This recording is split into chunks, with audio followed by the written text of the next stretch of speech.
The day I found my son barely conscious in the water, miles from shore, I knew two things with absolute certainty. First, that he could have died out there, and second, that the people responsible would pay for what they had done. But I should start at the beginning, before our dream home became the staging ground for a nightmare that would change our entire community forever. After 15 years as a structural engineer, working 60-hour weeks and saving every spare dollar, I had finally managed to purchase our lakefront home. It was not the grandest house in the Clearwater Lake Estates, far from it.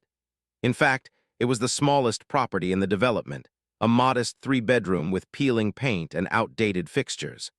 But it had the one thing that mattered most: direct access to the crystalline waters of Lake Clearwater.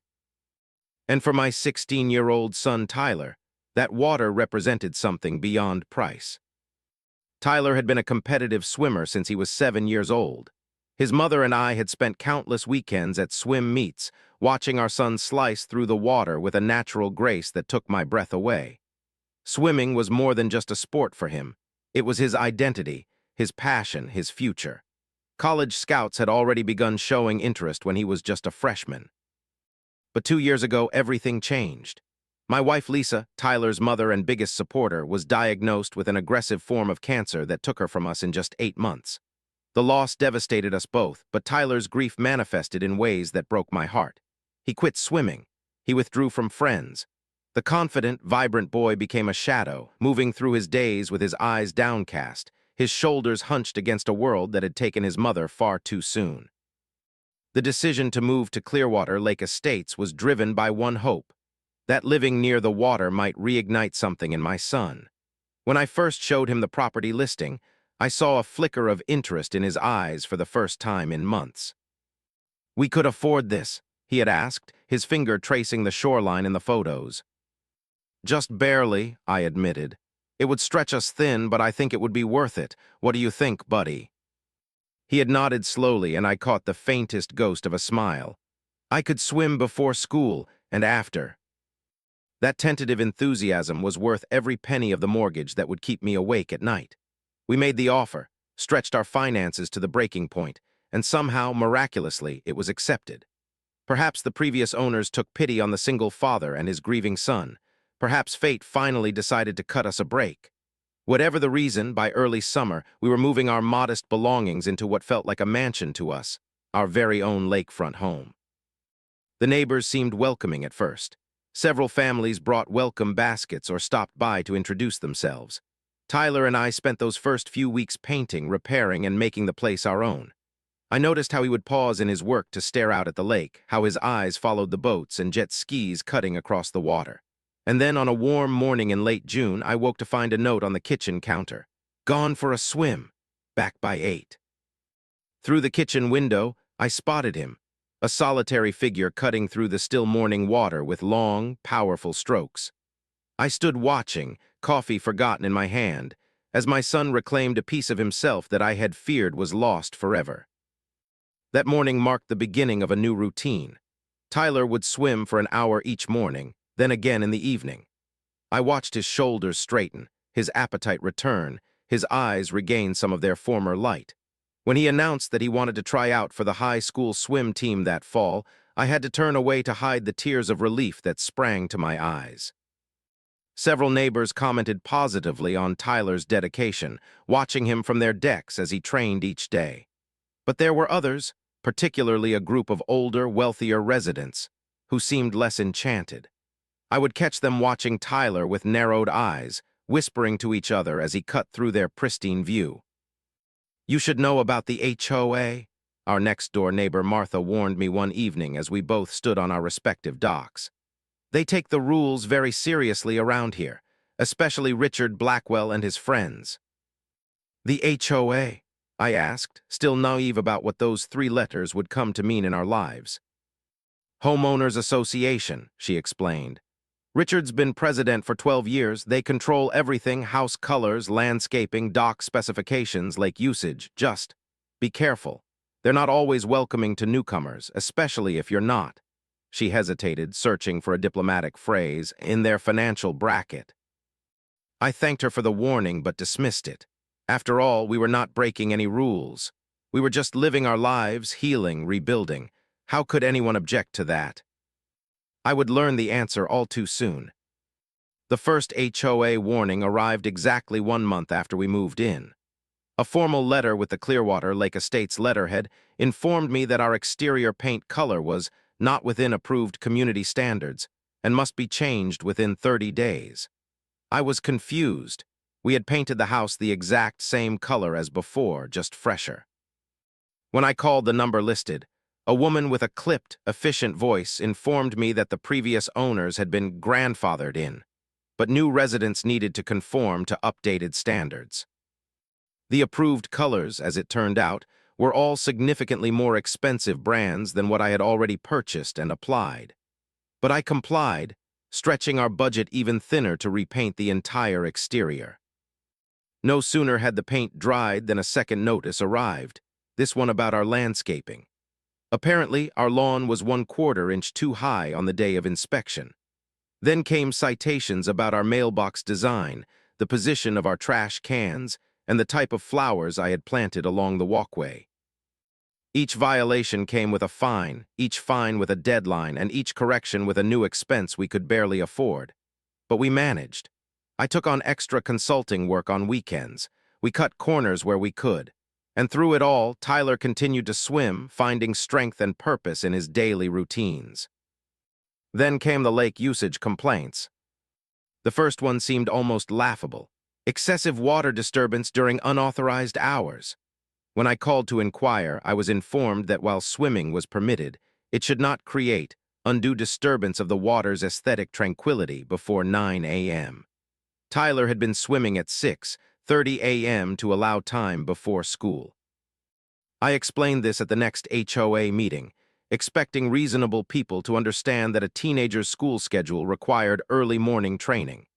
Instead, I found myself facing a semicircle of impassive faces, led by Richard Blackwell, a tall, silver-haired man with the confident bearing of someone accustomed to getting his way. "Rules are rules, Mr. Callahan," he said with a thin smile that never reached his eyes. "We all make sacrifices to maintain the quality of our community. Perhaps your son could use the high school pool for his morning activities." There was a subtle emphasis on that last word, as if Tyler's swimming was some sort of unseemly habit rather than an athletic discipline. I felt a flush of anger but kept my voice steady. The HOA guidelines state that homeowners have full access to the lake between sunrise and sunset. There is nothing in the rules about disturbing the water's aesthetic tranquility. A murmur ran through the room. Richard's smile tightened. "Perhaps you should read the guidelines more carefully, Mr. Callahan. Section 12, paragraph 3 gives the board discretion to determine appropriate lake usage. Now, unless there are other matters to discuss." I obtained a copy of the complete HOA guidelines that night and read every word. There was indeed a Section 12, paragraph 3, but its language was vague at best, stating only that the board reserves the right to address usage concerns not explicitly covered elsewhere. It was a catch-all clause that essentially gave them unlimited power to invent new rules as they saw fit. Despite this, I tried to compromise. Tyler adjusted his swimming route to stay closer to our property line. He began using a swim cap to minimize splashing, but the complaints continued, becoming increasingly absurd. Swimming patterns inconsistent with recreational use, excessive time in the water indicating commercial training activities, and my personal favorite, disruptive breathing techniques disturbing wildlife. Yes, they actually complained about how my son breathed while swimming. I began to notice Richard Blackwell and several other board members watching Tyler from their large lakefront decks. Sometimes they would have binoculars or would film him with their phones. Once, I spotted them timing his laps with a stopwatch, jotting notes on a clipboard.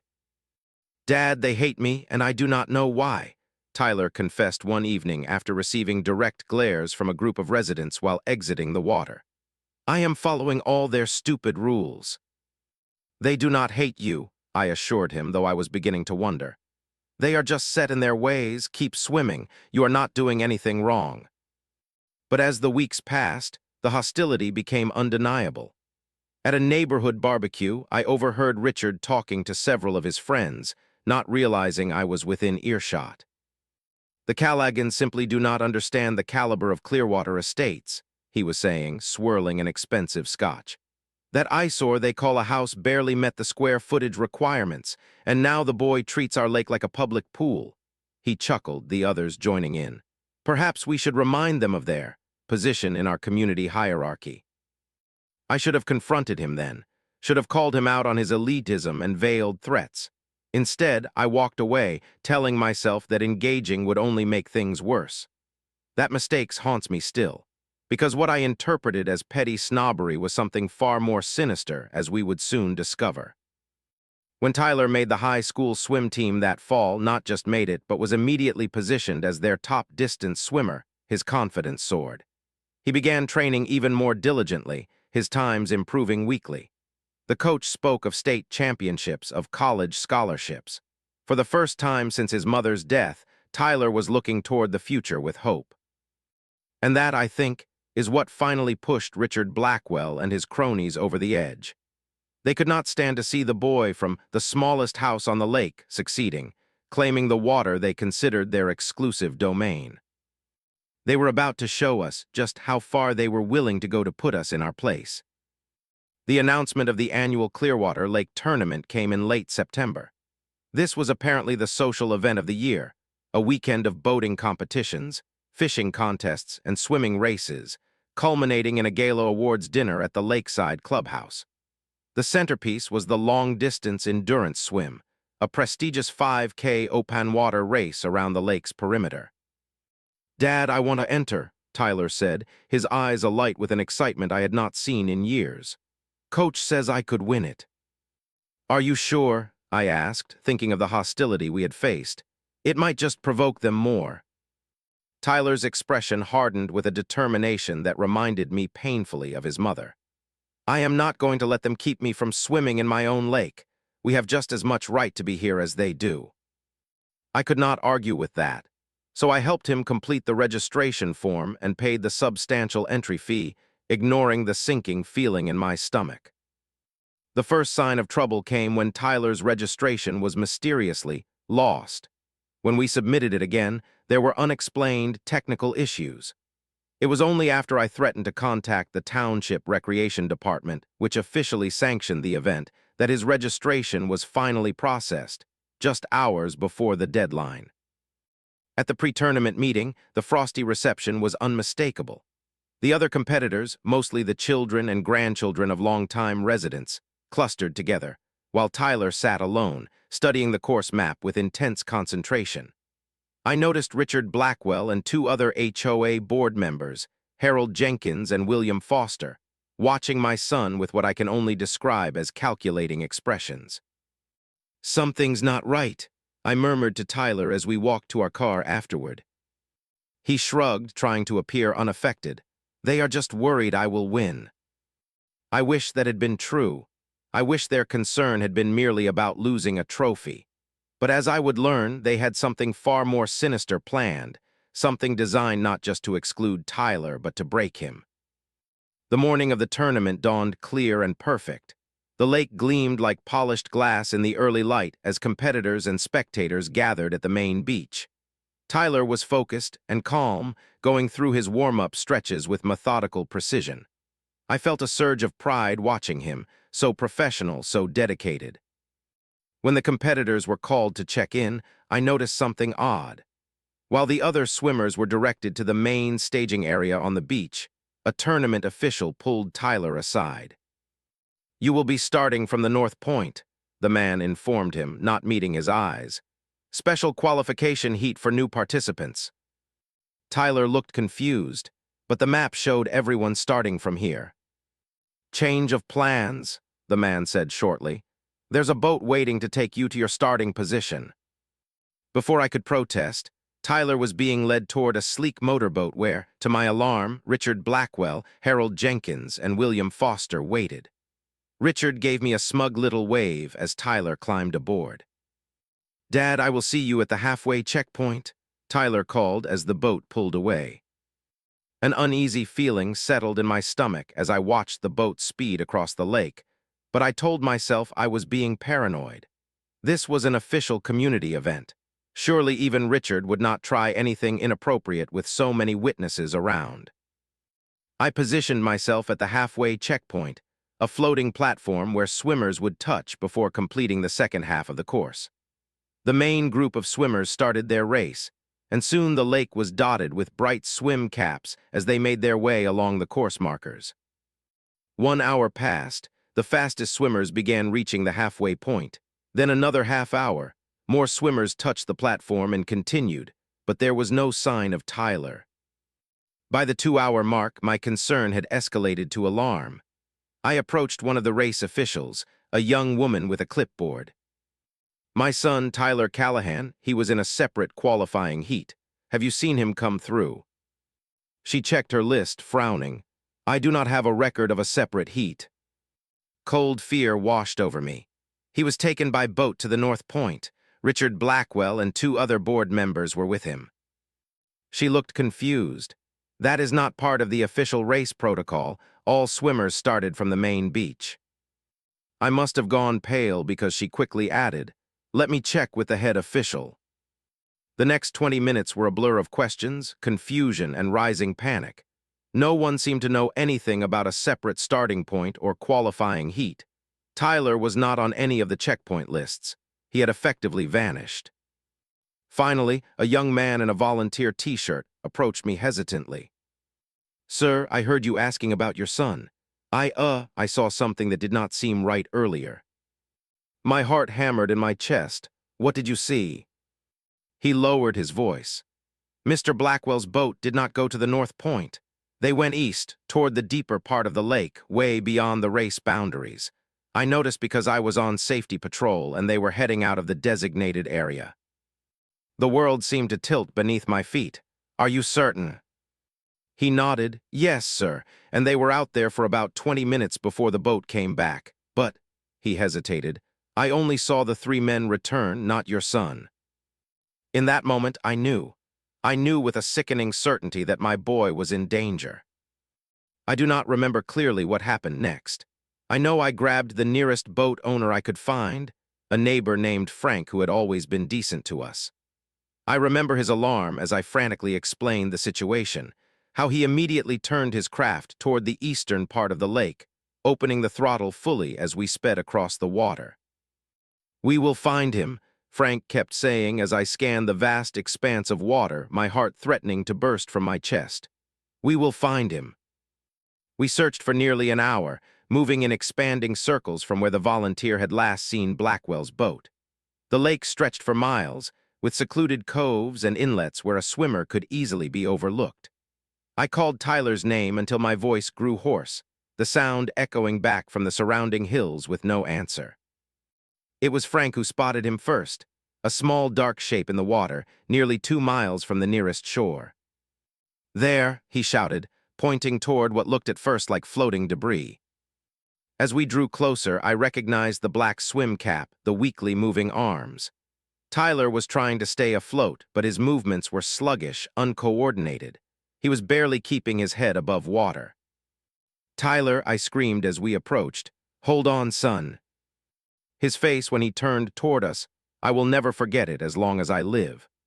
Blue-tinged lips, eyes glazed with exhaustion and hypothermia, an expression of such profound relief that it shattered something inside me. Frank cut the engine as we reached him, and together we hauled my son's shivering body into the boat. He was so cold, his skin like ice despite the mild day. I wrapped him in every available towel and blanket, holding him against my chest as he shook violently. "Dad," he stuttered through chattering teeth. They left me here." "Who left you, Tyler? Tell me exactly what happened." I tried to keep my voice calm, but rage was building inside me, a towering inferno of it. Through broken sentences, Tyler told us the horrifying truth. Blackwell, Jenkins, and Foster had indeed taken him by boat, but not to any starting point. Instead, they had driven him far out into the lake, to a remote area where no other boats were likely to pass. They said if I was such a great swimmer, I should prove it. Tyler managed between violent shivers. They said this was my real T-tournament challenge, to make it back on my own. They had forced my 16-year-old son into the water, 15 miles from shore, with no safety equipment, no support boat, nothing. They had laughed as they pulled away, telling him this would determine if he truly belonged in their community. I tried to follow the shoreline, Tyler whispered, his eyes closing with exhaustion.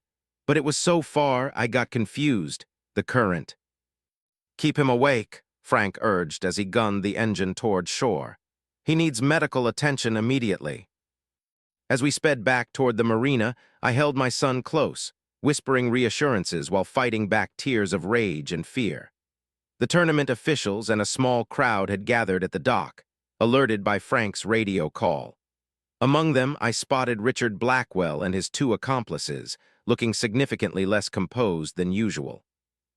When they saw Tyler's condition, blue-lipped, barely conscious, wrapped in blankets, their faces registered something that might have been concern or might have been the realization that they had gone too far. Whatever it was far too late. As the paramedics took Tyler from my arms, I locked eyes with Richard Blackwell.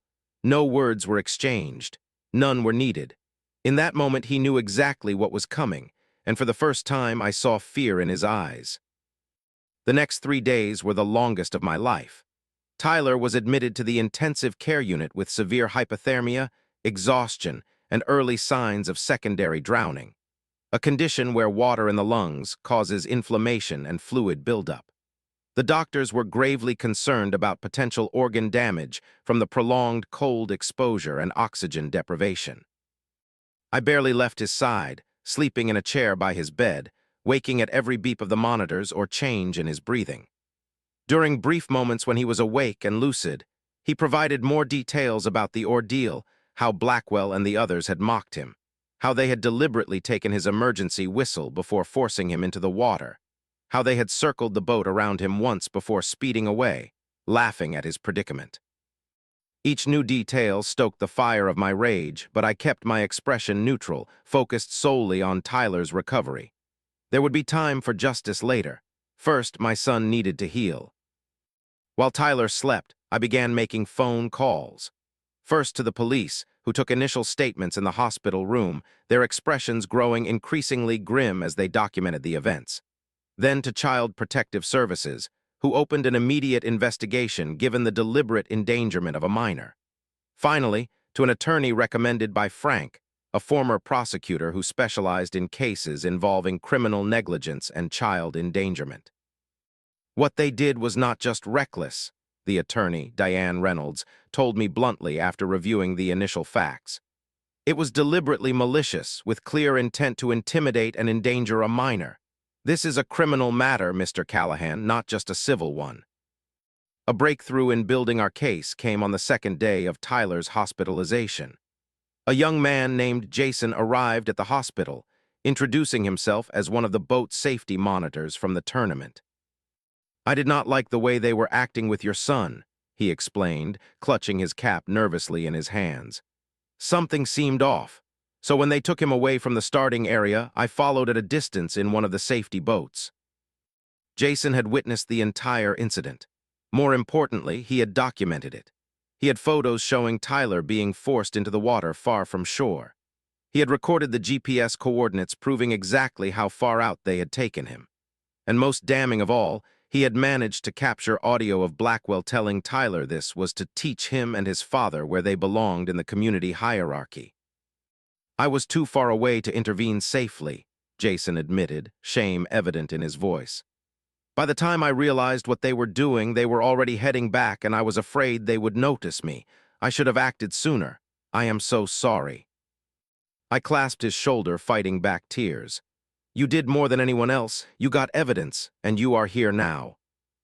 But the most incriminating evidence came from an unexpected source. Tyler's swim coach, who had become concerned when his star swimmer didn't show up at the halfway checkpoint, had begun asking questions.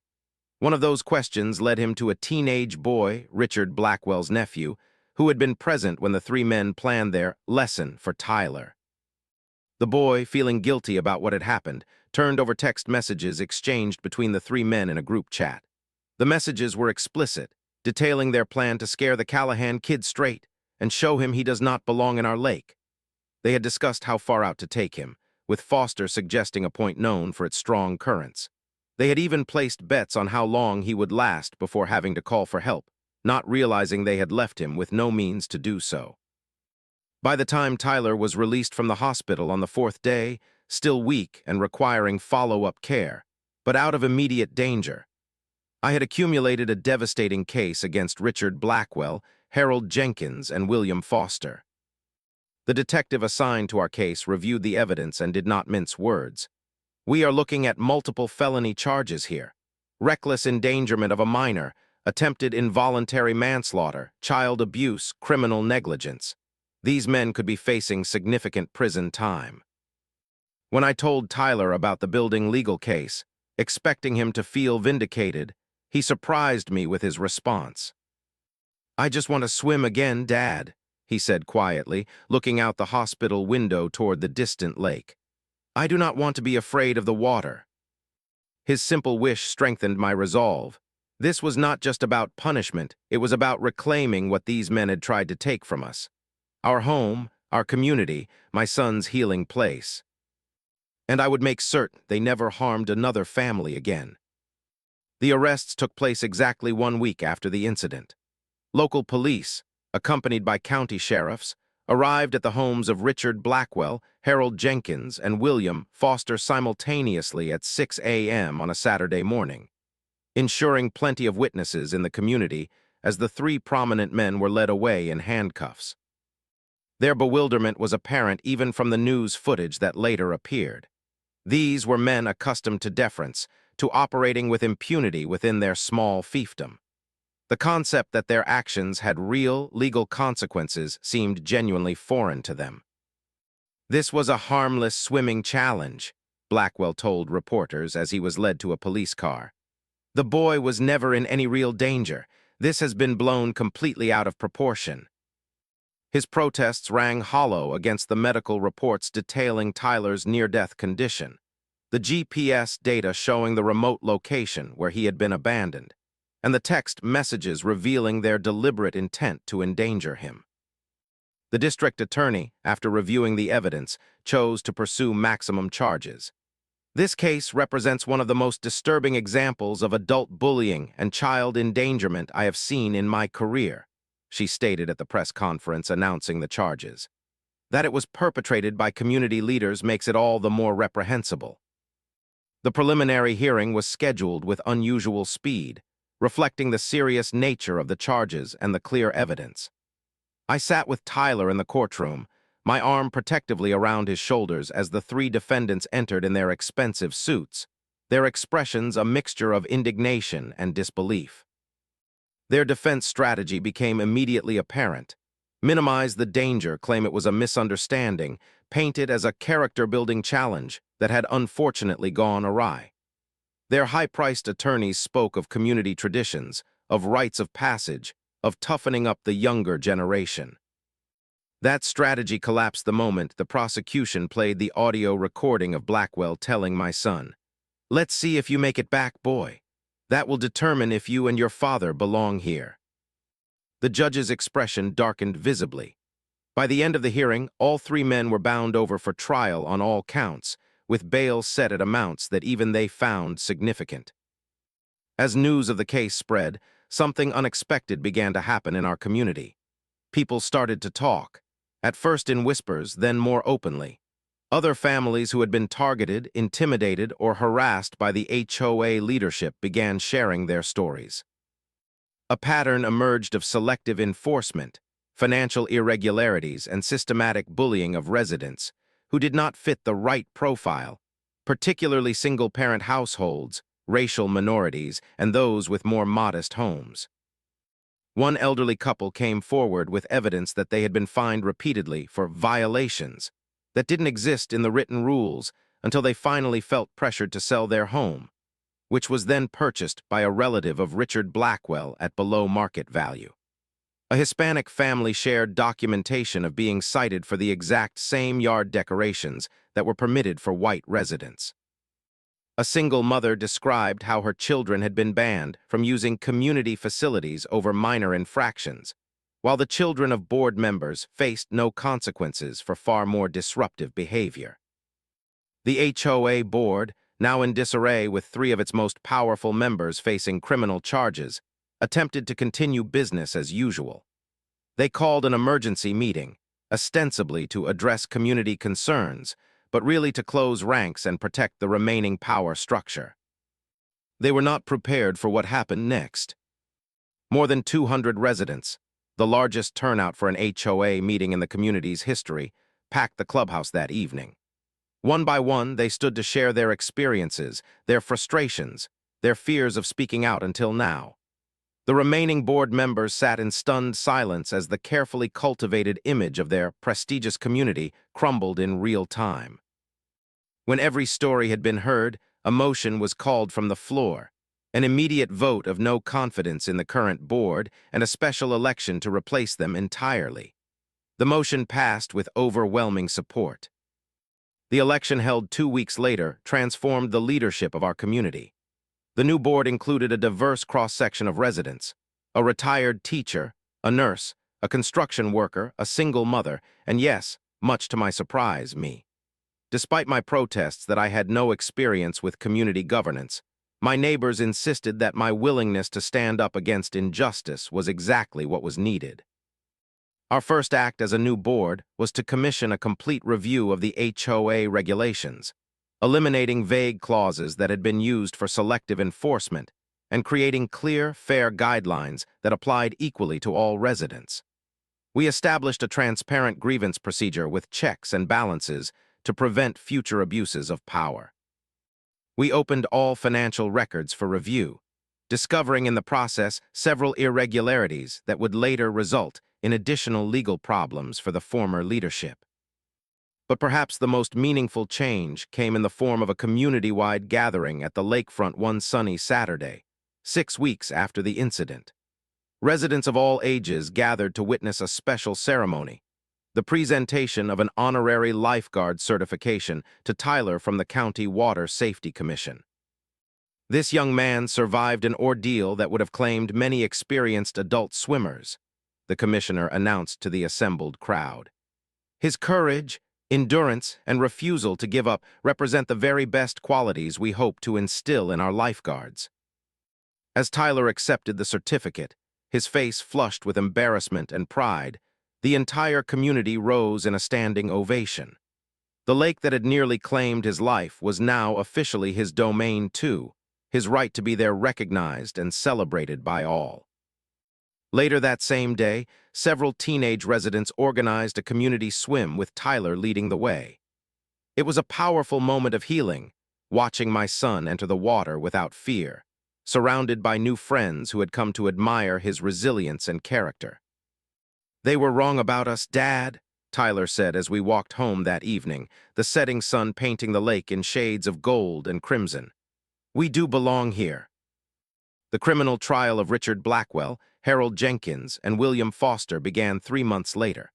By then, our community had already transformed in ways I could hardly have imagined. The toxic culture of elitism and intimidation had been replaced by a spirit of inclusivity and mutual support. Neighbors who had once avoided eye contact now organized communal events.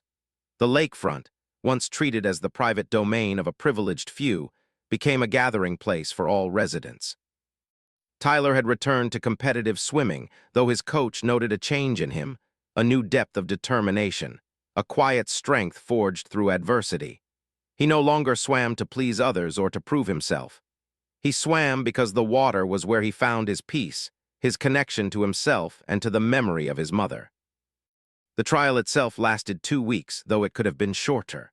The evidence was overwhelming. Medical records, GPS data, photographs, audio recordings, text messages, and testimony from multiple witnesses including Jason, the boat's safety monitor who had documented the incident. Most powerful of all was Tyler's own testimony, straightforward, unflinching, and devoid of self-pity as he recounted his hours fighting for survival in the cold water, believing he might die there. Defense attorneys tried various strategies, claiming the defendants had intended to follow Tyler in another boat. suggesting he had misunderstood their instructions, even implying that a 16-year-old competitive swimmer should have been able to handle the situation without distress. Each attempt fell flat against the mountain of evidence showing clear premeditation and callous disregard for a child's safety. The jury deliberated for less than 6 hours before returning guilty verdicts on all major counts. At the sentencing hearing, I was permitted to make a victim impact statement. I had agonized over what to say, how to express the full weight of what these men had done, not just to Tyler, but to our entire community through their years of bullying and corruption. In the end, I chose simplicity over rhetoric. My son nearly died because these men decided we did not belong in their community, I told the hushed courtroom, looking directly at the 3 defendants. They were willing to risk a child's life to maintain their sense of power and control. No one deserves that kind of authority. No one should ever feel entitled to put others at risk because of social status or wealth. My son survived, but he will carry the trauma of their actions forever. Our community is healing, but the trust they broke can never be fully restored. I ask only that their punishment reflect the gravity of what they chose to do, and that it ensures they can never harm another family the way they harmed mine. The judge, who had remained largely impassive throughout the trial, delivered a scathing assessment during sentencing. "This court has seen many disturbing cases," he began, "but few that combine such deliberate cruelty with such petty motivation. You endangered a child's life not for profit, not for passion, but simply because his presence offended your sense of social hierarchy. You abused positions of trust in your community to target a vulnerable family. You showed not only a callous disregard for human life, but a fundamental misunderstanding of what community means." Richard Blackwell received a 5-year prison sentence for his role as the primary instigator. Harold Jenkins and William Foster each received 3 years. All 3 were ordered to pay substantial restitution, with the funds directed toward establishing a water safety program for disadvantaged youth, a program that Tyler would later help develop. Additionally, they were permanently barred from serving on any community board or homeowners association. As they were led from the courtroom, these once powerful men now reduced to shuffling figures in handcuffs. I felt no satisfaction, only relief that they could harm no one else. The true victory came in the months and years that followed. Our community, freed from their toxic influence, blossomed into the kind of neighborhood where differences were celebrated rather than penalized. The new HOA board, operating on principles of transparency and fairness, became a model that other communities sought to emulate. The lake, once a battleground, became the heart of our community, hosting swimming lessons for children, fishing tournaments that welcomed participants of all skill levels, and peaceful early morning sessions where Tyler continued to train, now often joined by friends and neighbors. Tyler's recovery, both physical and emotional, progressed steadily. The therapist who helped him process the trauma noted his remarkable resilience, his capacity to acknowledge fear without being defined by it. When he qualified for the state swimming championships the following year, nearly 50 community members traveled to the competition to cheer him on, many wearing T-shirts reading, "Clearwater's Pride." He did not win that day, placing 4th in an extremely competitive field. But as he climbed out of the pool to be engulfed in a community embrace, I saw in his eyes something worth far more than any medal. A sense of belonging, of being valued not for conforming to someone else's standards, but for simply being himself. As for me,